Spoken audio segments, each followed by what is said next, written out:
Pred nekaj dnevi so prijavitelji na razpis Ministrstva za kulturo dobili odločbe. Za največje začudenje je prav gotovo poskrbela zavrnitev celotne vloge zbora Karmina Slovenika.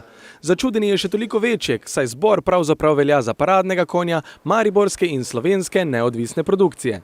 Vsi vemo, kaj Karmina Slovenika pomeni ne samo v Sloveniji, ampak tudi v svetu in kaj takega, na kar bi morali biti vsi ponosni, da državno kulturno ministrstvo nagradi z 0 evrov, mislim, da s tem nekaj sporočajo. In jaz upam, da je tu prišlo do neke napake in da bo ta napaka popravljena, ker si ne znam predstavljati, da si kdo na ministrstvu upa, zboru kot je Karmina Slovenika na tak način povedati, da so nekvalitetni, ker to nekako niso, ampak so svetovni znani brand, na katerega moramo biti vsi ponosni, ne samo Mariborčani, pa vsi Slovenci. V primeru, da pri zavrnitvi finančne podpore ni šlo za napako, pa je podžupan mestne občine Maribor zelo jasen.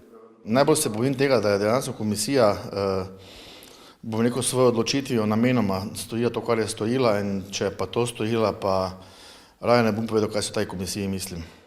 Nad izidom razpisa je razočaran tudi župan Fištravec, ki je na svojem profilu družabnega omrežja podal komentar, da ga rezultat pravzaprav ne preseneča, saj so se v preteklosti že dogajale podobne stvari, ki so dišale po centralizaciji države. Podobno usodo je namreč doživela tudi predvidena obnova Mariborskega gradu. Zato bo občina storila vse, da bo zboru Karmina Slovenika pomagala. Mi imamo predvidena sredstva kot vsako leto za to financiranje, ampak mi tisti rešitve tukaj ne moramo biti kot financer, ker pač imamo omejena sredstva, seveda pa bi z veseljem pomagali samemu zboru in tudi drugim prijaviteljem, ki so po krivici izveselili, da pomagamo tudi na tak način pritisniti na ministrstvo, da gre v nek nov razpis oziroma da se pride do neke spremembe, ker mislim, da je nevzdržno, da naša država ne da podpore takšnemu zboru kot je Karmina Slovenika.